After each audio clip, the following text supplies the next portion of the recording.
A few years ago, I was working with an organization that was preparing to spend tens of thousands of dollars on a culture initiative. Employee engagement at that time was very low, turnover was increasing, departments were blaming each other. I mean, leaders from different departments were blaming each other. The executive team was convinced they had a culture problem. And I listened to the conversations over many meetings that we had, and something stood out to me.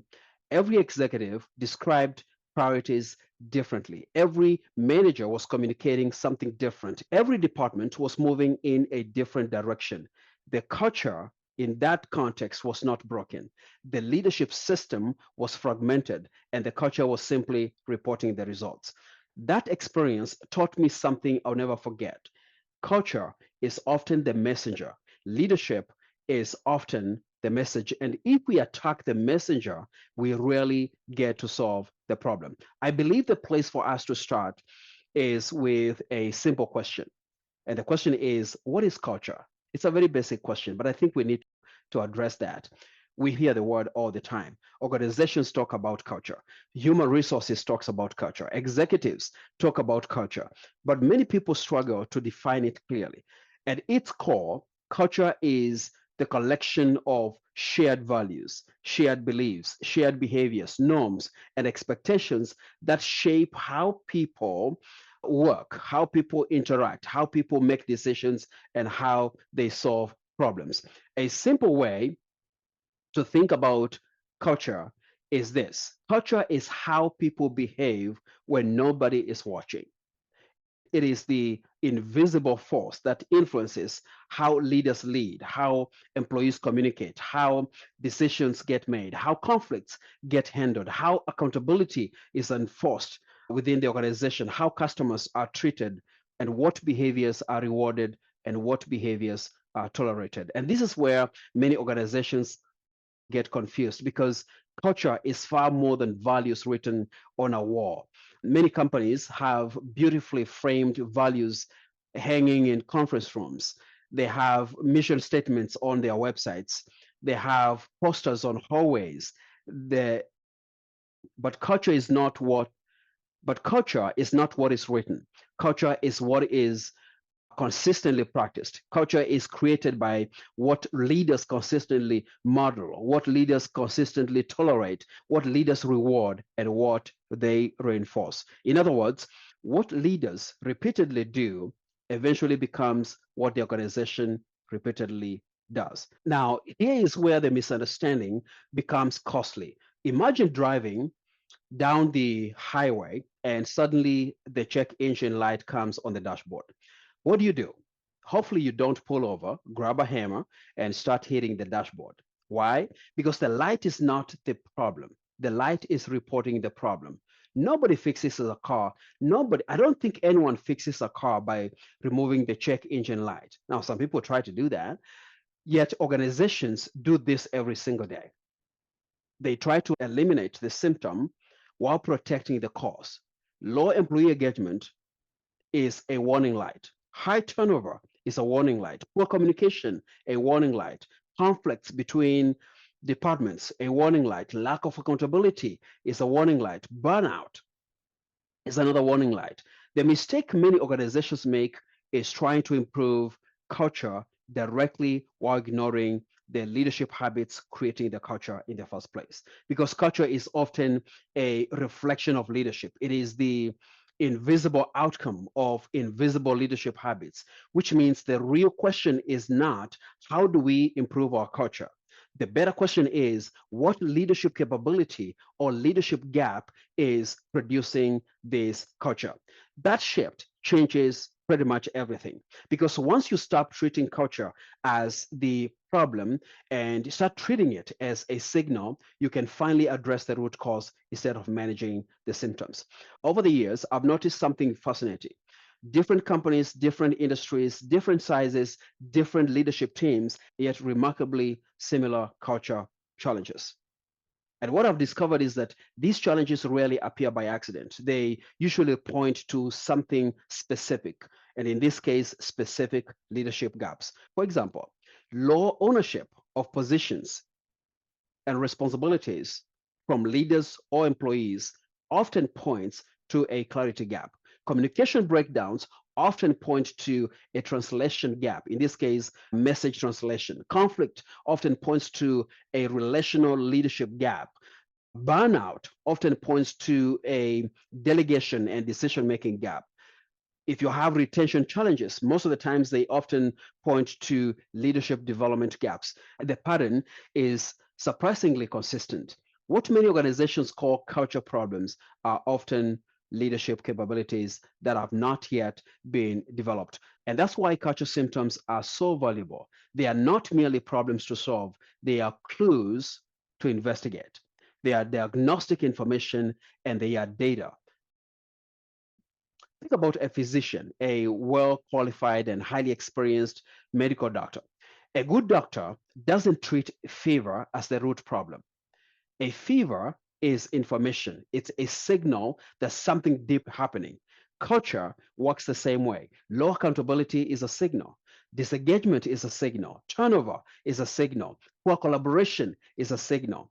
The symptom matters, but the cause matters more because if we only treat symptoms, then we'll spend years fighting the same battles.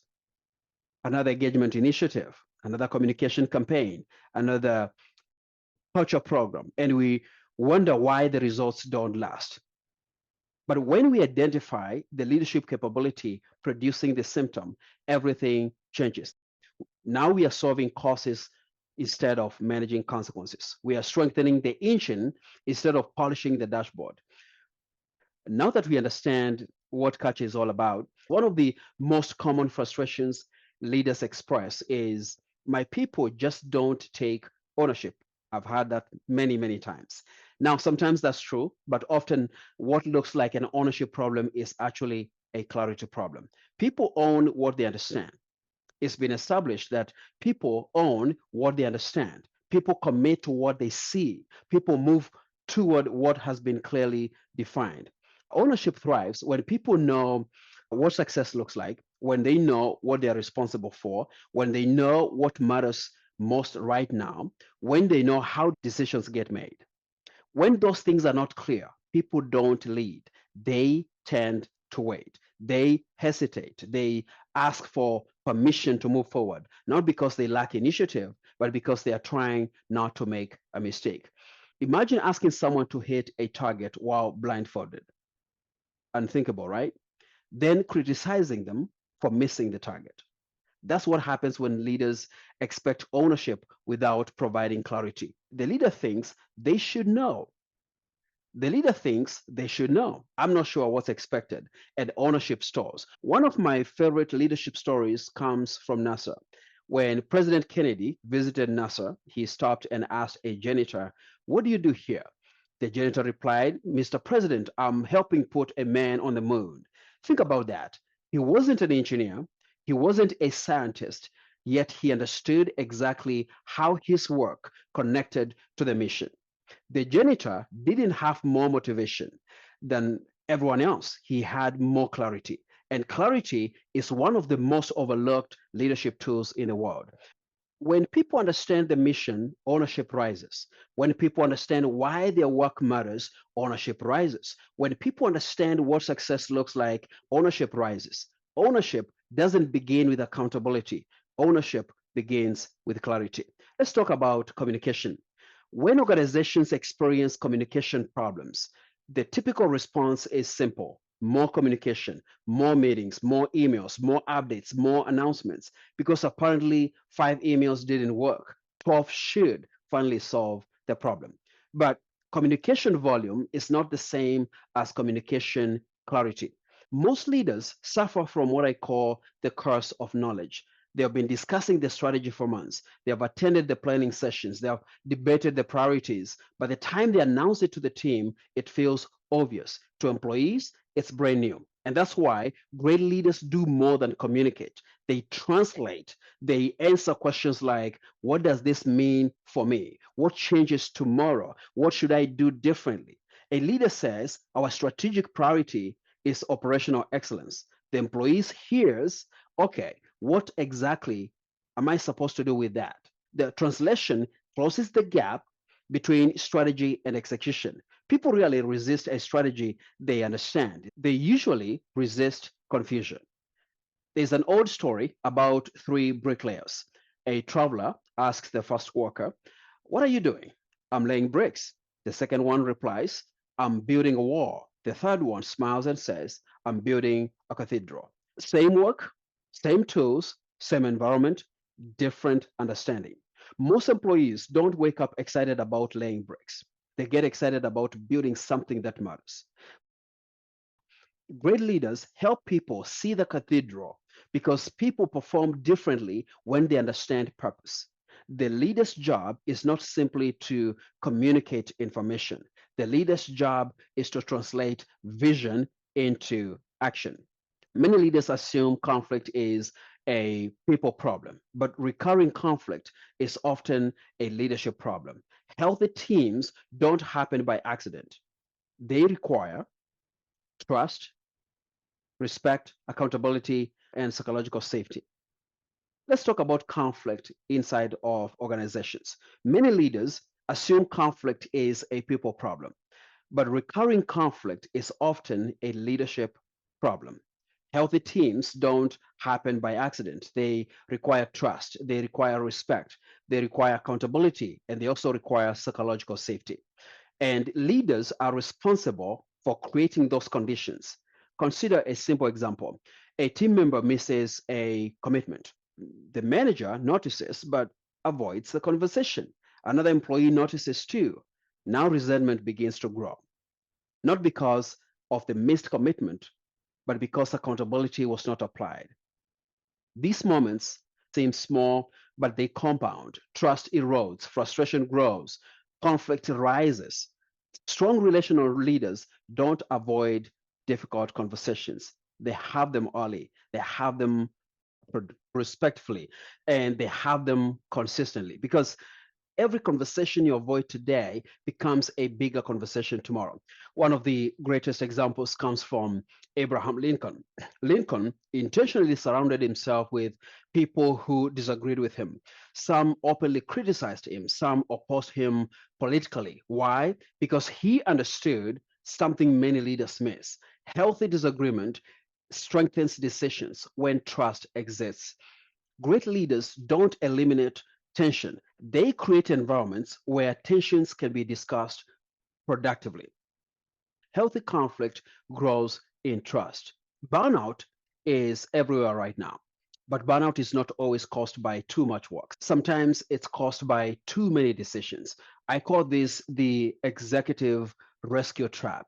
Every problem flows upward. Every decision requires approval. Every issue lands on the leader's desk. At first, it feels responsible. At first, it feels helpful, but eventually it becomes exhausting.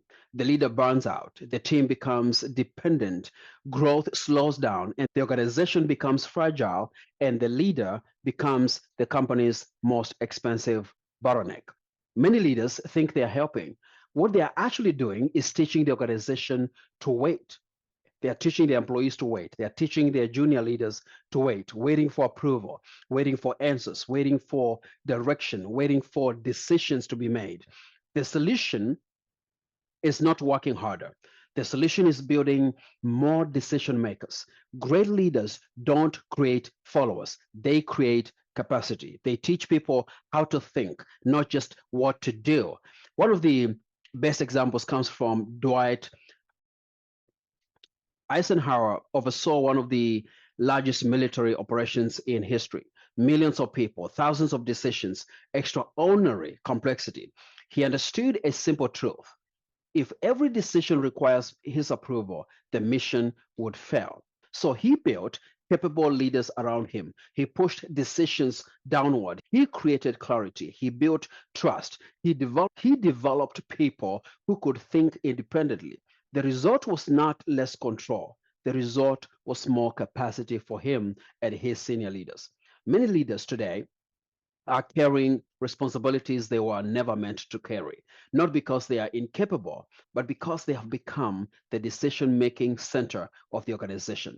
The goal of leadership is not to become indispensable. The goal is to build people who no longer need you for every answer. If there is one thing I hope you remember from today's conversation, it's this: culture is not the game. Culture is the scoreboard.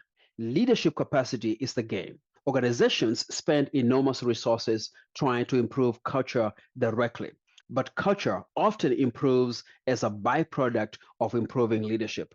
That's where the leverage is. That's where the opportunity is. That's where lasting change happens. Just like this cathedral story I told you, I hope you're helping people see themselves building a cathedral with you. Great leaders help people see the cathedral. And when leaders create clarity, trust, ownership, communication, and capacity, culture changes. Not because culture was managed, but because leadership was elevated.